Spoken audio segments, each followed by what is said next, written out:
اتفاقاً ان حاضر شدہ لوگوں کی بیویاں سب کے سب حاملہ تھیں۔ اللہ تعالیٰ کی مرضی سے اس مہینے میں جنے تو 9 عورتوں نے اپنے بچوں کو مار ڈالا، اور ایک عورت نے بسبب اس کا کوئی فرزند اس کا نہ تھا اسی لیے اپنے بچوں کو نہیں مارا اور زندہ رکھا اور اس کا نام قدار رکھا۔ جب وہ لڑکا بالغ ہوا، نشہ زور نکلا، اور وہ 9 عورتیں جنہوں نے اپنے فرزند کو مار ڈالا تھا پشیمان ہوئی اور کہنے لگی کہ صالح علیہ السلام کی بات جھوٹی تھی۔ اس سبب سے ایمان ان لوگوں کا حضرت صالح علیہ السلام اور ان کی اونٹنی سے ہٹ گیا۔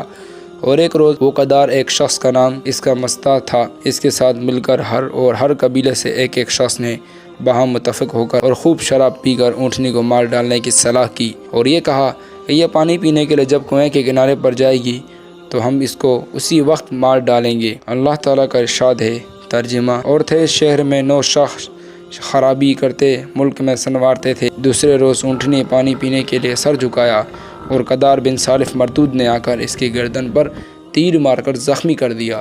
اونٹنی نے اس پر حملہ کیا تو سب بھاگے، اور مصدق بن دہر مالون مردود نے پیچھے سے آ کر اس کے پاؤں میں تلوار مار دی اور اونٹنی گر پڑی، اور اس کے بعد تمام مالونوں نے مل کر اس کو جان سے مار ڈالا، اور وہ اونٹنی کا بچہ اپنی ماں کا یہ حال دیکھ کر بھاگا۔ سب مردودوں نے اس کا پیچھا کیا لیکن وہ اس کو پکڑ نہ سکے، اور بچہ اس پتھر سے چلا گیا جس پتھر سے اس کی ماں نکلی تھی۔ سعید بن مسیب رضی اللہ تعالیٰ عنہ روایت کرتے ہیں، قوم صالح علیہ السلام کی شراب نہ پیتی تو ہرگز اونٹنی کو نہ مارتی، اور یہ گناہ کبیرہ محض شراب پینے کی وجہ سے ہوا۔ اور ایک حدیث میں آیا کہ یعنی شراب تمام برائیوں کی ماں ہے۔ تفسیر میں لکھا ہے کہ ایک عورت بدکار کے گھر میں گائے، اونٹ، بکری وغیرہ بہت تھے، اور چارے اور پانی وغیرہ کی تکلیف سے اپنے یار کو سکھایا کہ جا اونٹنی کے پاؤں کاٹ ڈالو۔ چنانچہ اس نے ویسا ہی کیا، اور اس وقت کے 3 دن بعد ان پر دردناک عذاب آیا۔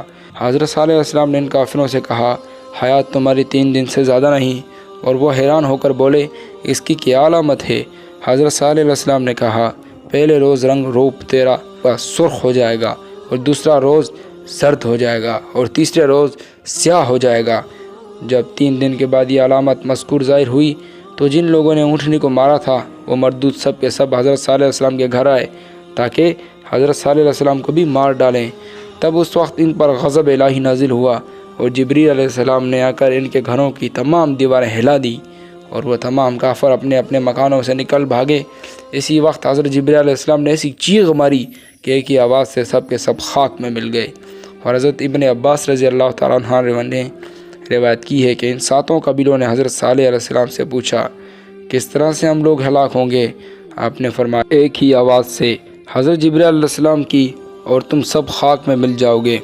یہ سن کر اسی وقت اس قوم نے کنواں بہت بڑا کھودا اور بیوی بچوں کو اس میں رکھ دیا، اور ان کے کانوں کے واسطے روئی کافی تعداد میں دی، اور اس روئی کو ان کے سروں پر بھی اچھی طرح کے رکھ دیا تاکہ آواز کانوں تک نہ پہنچ سکے، کیونکہ جب آواز کانوں تک نہ آئے گی تو عذاب سے نجات مل جائے گی۔ اور یہ تدبیر کر کے خود بھی اس کے اندر جا رہے۔ بعد اس کے اسی فرشتے نے وہاں جا کر ایک ہی آواز سے 7 قبیلوں کو فی الفار وصل کر کیا۔ چنانچہ اللہ تعالیٰ نے فرمایا، ترجمہ: ہم نے بھیجی ان پر ایک چنگاڑ، پھر ہو گئے جیسے روئی دھنی ہوئی گالے کی مان، اور کچھ بھی نام و نشان ان کا زمین پر باقی نہ رہا۔ بعد حضرت صالح علیہ السلام ملک شام چلے گئے، جس کو آج بھی شہرستان اوج کہتے ہیں۔ وہاں جا کر سکونت اختیار کی، بعد کافی مدت میں انتقال فرمایا، اور جامعہ مسجد کے داہنی طرف مدفون ہوئے، اور ان کے ہمراہ تمام مومنین بھی وہیں جا کر بسے اور وہیں سب مدفون۔